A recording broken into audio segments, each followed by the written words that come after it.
Hey Emma, what should I practice? Hey Emma, what should I practice? Hey Emma, what should I practice? Emma, if you could tell me specifically what I should be practicing right now, that would really be deeply appreciated. What should I practice? It is the eternal question. And in this podcast, we are going to simplify it for you. No, you don't need to practice 8 hours a day. No, you don't need to be on a drum kit every single time. And no, it doesn't need to be crazy complicated. We're going to break down what actually is practice, because it might not be as complicated as you think, and it might be a lot less painful. We're also going to break down how long you should practice for, and how we as professional drummers practice, and the process we go through when coming up with practice plans for people. So without further ado, let's teach you how to practice. Hello everybody, and welcome to the Missing a Beat podcast, where we talk about drumming related topics, or we don't, we sometimes waffle about other stuff, but we try to answer some of the most common drum related questions. We're here in the Zoom room at the Sound Service headquarters here in Berlin, and I'm joined by my lovely co-host Chris Keeling. And today we are going to be talking about how to motivate yourself to practice. Big topic. Yeah, I think both me and Emma feel hypocrites here because we're not very good at this. Massively. Yeah. And it's bad because a lot of the videos I do, it's like, you should practice this much, this, yeah. da, da, da. I would like to start with what is practice. I think the first thing that people don't realize is thinking about, listening to the song and thinking about the drum beat is practicing. Mm-hmm. It's one type of practice that you should do in amongst others, but that is already It's not practicing. potentially as effective, probably not as effective as actually sitting at the drum kit, but it still counts. The way I think about that actually is like, you know, with like the what is it, ice runs, tobogganing, whatever it is. Yeah. Like they mime the route, or the race car drivers do it too, because it's the same thing. Just because you're not hitting the thing, you're still reinforcing something. Let's go on visualization whilst we're on it. So again, I'm going to use the Michael Phelps as an example because he talks about this quite a lot. Like, as you get better at a craft, you can do more visualization and get better results. Yes. With it. If you have never played the drums before, you can't visualize how to do it because you don't even know how to hold the seat. You don't know what you're visualizing. Yeah. As you get more experience, you can visualize that more, and the productivity of that becomes better. One of the things he said, how much, like 80% of his practice by the time it was at that certain level is visualizing. Yeah. And I think in that case, it's probably not just the physical act of swimming, but it was also about the winning and the mental mindset. side. However, it has been proven that visualizing something, especially closing your eyes and thinking about an action that you've already done before, will strengthen the neural pathways in your body. Yeah. Like physically will make those neurons shoot faster, they grow in thickness, they physically change shape and thickness to have that like neuro pathway faster. That's without even actually physically doing it. I tell this to students actually, is like, even if you can't practice said thing that day, if you think about it and you know you're thinking about it correctly, right? Or if you're looking at the sheet music and imagining it, do it before bed, and your brain will cook for you while you're asleep. Miracles can occur overnight, and you can sit down the next day and it's you've got it. So that's also a benefit to taking a break sometimes. It's miraculous. And I used to do that when I was doing my grades and about to do my exams. I could hear the piece in my head and literally knew what everything was. And that is where you want to get to when you're trying to practice a piece and get it 100%. You want to not need the sheet music or even the music. You want it in there. Yeah. So that's something, first of all. Practice is also just picking up the sticks, just playing some random stuff. That counts as practice. I think people were like, oh, I didn't, because that wasn't a that is dangerous territory though. No, but hear me out. Like, so if you're, this is what I'm saying, it's a balanced diet. Like, what percentage do you do all these things? But it's still good if you're, you know, let's just say you're not in the mood to try and do something really structured. You haven't got the brain power. Just sit on the drums and play for 5 minutes. It will be way better than going, oh, well, I just physically can't bring myself to do today. I feel bad because I haven't done practice. Exactly. Yeah. It's like Duolingo, right? Yeah. That's an easy thing, again, to go into the smallest lesson, the quickest thing, hit 3 things and I've you're been done. doing that for the last month. Me too. Yeah. If anyone doesn't know, on Duolingo, there's a setting where you can just do the words and you can skip half the lesson if you can't hear it. And you can end up just clicking on a bunch of words. 30 seconds you've done. It's 30 seconds and you've done a lesson. Yeah. And it's the same with drums. Right? But having said that, it's better to do that on a few days than not do anything. Absolutely. It still keeps it going. So you're like treading water, right? It's better than not. And then when it comes to practice, I think it depends what you're then trying to practice. So if you want to motivate yourself, put a motivator in. So I'm going to use a personal example that's worked really well for me.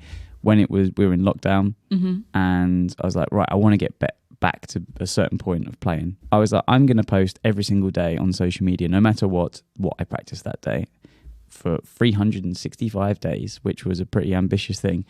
It ended up being close to 700, so 650, 700, somewhere around that number eventually. The second that I stopped doing that, I haven't practiced for the last 2 years. I had on and off intermittently, but I was doing it every day. And so that was the motivating factor, because I'd publicly announced I'm going to do that. Yeah. Everyone around me, I had students that were motivated, that was trying to match me and keep up with me, and I felt like that helped me be motivated. Now, for some people, that won't be a motivating factor. You got to find your thing, right? Yeah. So I would imagine for Emma, I'm going to guess having to do a gig will be the thing when you will actually practice. This is two things. So it depends on the gig. Yeah. First of all, because there is a reason why we have the stereotype of the drummers learning the set in the car.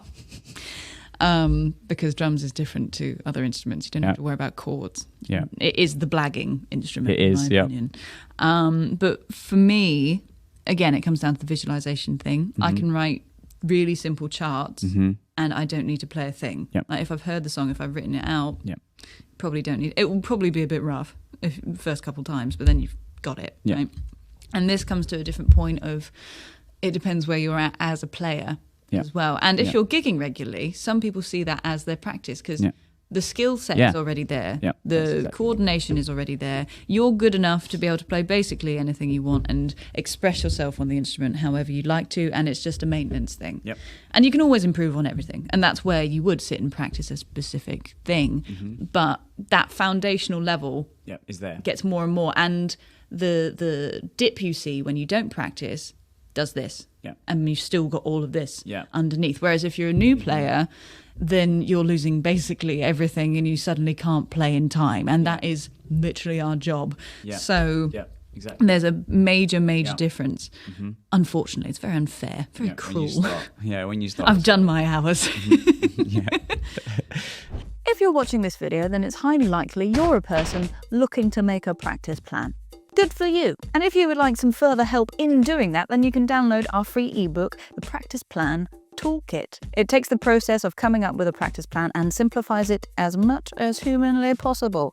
Also, it's full of a lot of our free ebooks, which are actually not often available all the time. So it's worth downloading just for that, to be honest. Just thought I'd tell you it's there. Let's go back to the video. So we've had this discussion a lot, and goals can be healthy and they can be unhealthy, but having something to work towards, I think, is really good. And then breaking down those little steps. So having a goal, but not a time frame. Yeah, I think it depends what it is you're trying to do. If you've got to learn 7 songs for this gig, you have a time crunch, and that's what you need. I think, but setting goals and having something you're working towards is just helps keep you on track and motivated, right? Yeah. Again, what is that end goal? Because you can set goals, and if it's an arbitrary goal that doesn't do anything, that doesn't mean anything. So it has to mean something to you. It has to be, and that's why when we're doing the crash course with our students that come in and do 28 days, we're going to get you to this goal. Yeah. We try to put an external pressure on you. So we say at the beginning, they basically agreed to say, I'm going to post on social media at the end of these 28 days. I'm going to perform in front of friends and family. I'm going to get up on stage and play said song with whatever it is for them that they need. So it's figuring out an external pressure, I think, works for most people. And that can be as simple as, I'm going to make sure that I can play this song with my friend who plays another instrument, right? Yeah. And I don't want to let them down because I said I would do it. We're going to meet at this time and do this thing. And that's the reason most people don't do it, because it's the fear of failure. Yep. Which is a big old barrier for most people. So you can set the bar low, low enough, so that it doesn't cause you great emotional pain, But putting something in place will make you do it. Yeah, but it needs to be external for the majority of people. Most people are not completely self-motivated. So if you're feeling like, oh, I don't feel motivated, it's you're in the vast majority. And the amount of times I've written on my notes, Monday, go for run. That run did not happen. And it still hasn't happened. If you had a marathon coming up, you'd know that you have to practice a certain amount to do that, and you're going to be running that marathon, and you've told everyone you're running that marathon. People have funded said like marathon. Your mindset changes immediately. Like it goes from, we're both trying to learn a bit of French, right?